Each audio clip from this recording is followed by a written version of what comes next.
number 25 nga natin, guys, is yung ating map holder. Ayan, guys. Ganito yung map holder nga po natin.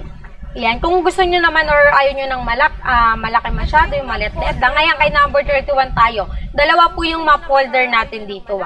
So, ito, unang-una, si number 25. Siyempre, yung pinakalalagay nyo lang dito, yung pinakahawakan ng map or pwede rin sa walis. Ayan. Pero siyempre, di ba kapag naglalagay tayo sa tutumba sila.